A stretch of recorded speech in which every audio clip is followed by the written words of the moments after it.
আগামীতে বিজয়ী হবে তাদেরকে বেছে বেছে বাদ দেওয়া হচ্ছে। তবে আমি অবশ্যই আপিল করব এবং আমি কনফিডেন্টলি বলতে পারি যে আমার একটি স্বাক্ষরও কোনো জাল বা জালিয়াতি করে নেওয়া নয়। এখন পরিবেশ ভালো আছে এবং এই পরিবেশটা থাকুক এটাই আমরা চাই। বিশেষ করে জনগণের প্রোপাগান্ডার ক্ষেত্রে কেউ এটাকে প্রভাবিত করার চেষ্টা করছে। যেহেতু আমাদের বৈধ একটা অথরিটি আছে, আমরা অথরিটির কাছে টাইম টু টাইম এটা বলবো এবং আশা করি তারা প্রয়োজনীয় পদক্ষেপ নেবে। মনোনয়ন সকল প্রক্রিয়া শেষে আমাকে প্রার্থী বৈধ বলে ঘোষণা করা হয়েছে। আলহামদুলিল্লাহ ঘোষণা করা হয়েছে আগামী দিনে যে কর্মসূচি যেভাবে আছে আচরণবিধি মেনে সকল প্রোগ্রাম আমরা পরিচালনা করব। আমার মনের থেকে ইচ্ছা যে 6 জন প্রার্থী এখানে দিয়েছে 6 জন প্রার্থী বৈধ থাকবে। ভোট করার পরে আল্লাহ জনগণ যাকে সমর্থন দেবে সে নির্বাচিত হয়ে আসবে। আমরা আমাদের নেতাকর্মী সবাই ঐক্যবদ্ধভাবে মাঠে নেমে আমরা ইনশাল্লাহ নওগাঁয় এই সদর আসনটি ধানের শীষের নওগাঁ সদর সহ বাকি 5টি আসন আমরা ইনশাল্লাহ তার হাতে উপহার দেব। মনোনয়নপত্র বৈধ ঘোষণা করা হয়েছে, এই জন্য সৃষ্টিকর্তার কাছে কৃতজ্ঞতা জানাই। আলহামদুলিল্লাহ সর্বসাধারণের মাঝে একটা ব্যাপক সাড়া পড়ে গেছে। উৎসব মুখর পরিবেশে এই নির্বাচন হবে বলে আমরা বিশ্বাস করছি। বাংলাদেশ জামায়াতে ইসলামী মনোনীত এমপি পদপ্রার্থী আমরা মনোনয়নপত্র জমা দিয়েছিলাম আজকে 4 জানুয়ারি 2026।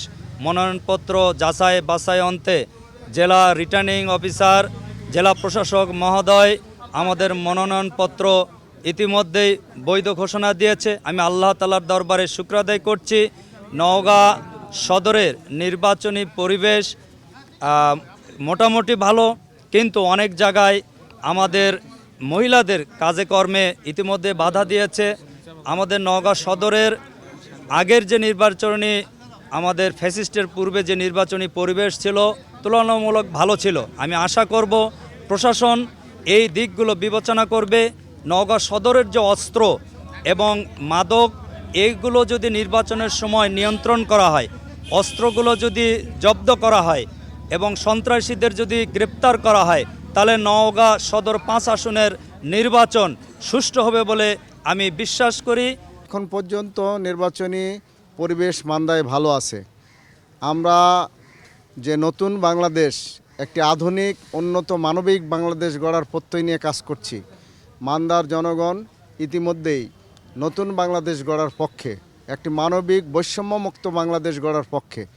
আমরা বিশ্বাস করি মান্দার জনগণ আগামী দিনে ন্যায় ইনসাফ প্রতিষ্ঠার জন্য দাঁড়িপাল্লা প্রতীককে বিজয়ী করবে।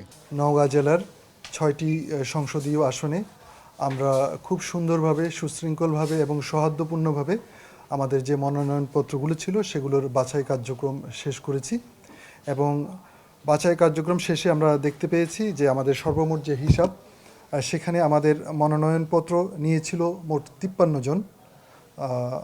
আমরা তার মধ্যে পেয়েছি যারা দাখিল করেছেন তাদের সংখ্যা হচ্ছে 41 এবং সেখানে বৈধ হিসেবে ঘোষিত হয়েছে 33 প্রার্থী এবং অবৈধ হিসেবে ঘোষিত হয়েছে 8 জন প্রার্থী।